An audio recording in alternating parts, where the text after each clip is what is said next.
Hello, and welcome to your crash course on readiness assignments for Beijing. We're going to go ahead and get started. This first slide is about an introduction to Beijing. So, Beijing's geography is really important to the city. So, it's one of the world's most significant cities, both politically and economically. It's home to 21 million people, and it's in the far northeast part of China. And knowing the geography is going to help you make smarter business and travel decisions. So key geographic features is that, as I mentioned, it's very far east, close to the Bonhai Sea, which can make it kind of humid sometimes, as well as its mix of historical landmarks and more modern things, such as like skyscrapers. So it's very geographically diverse, and that affects the transportation and architecture.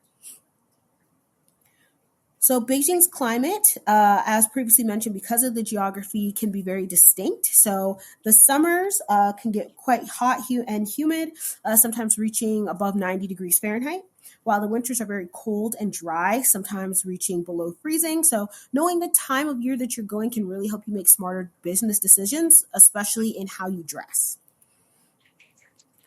So it's important to be aware of the culture in Beijing or anywhere that you'd be traveling. In Beijing and in China, they have values of respect, harmony, and hierarchy, which shape their daily life. And understanding these things can help you communicate and build stronger professional relationships while avoiding misunderstandings. In China, the communication tends to be very indirect. So you'll see more people using gestures and facial expressions. The idea of mianzi or saving face is quite important in preserving one's dignity. Okay. So the food and religion is quite important. So religions like Taoism and Buddhism play significant roles in how people view things like leadership, harmony, and group dynamics. Some of the key things that they gain from Taoism specifically, which is quite popular, is the concept of simplicity, humility, and balance. Okay, it's also quite communal in the food sharing. So you're going to want to make sure that you're being aware of other people's allergens and making sure that when you're sharing with other people, you are making sure that you are socially acceptable in those avenues. In terms of workplace conflict, whenever conflict arises, it's advised to never handle it in front of other people. Try to pull people aside privately to discuss things and, just preserve harmony as best as you can. It's always best to remove tensions quietly and discreetly.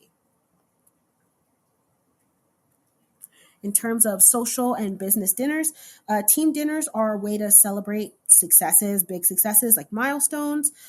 These meals are often very lively. Drinking alcohol is seen as a way to bond, quite common in these settings. Obviously, you don't want to overdo it.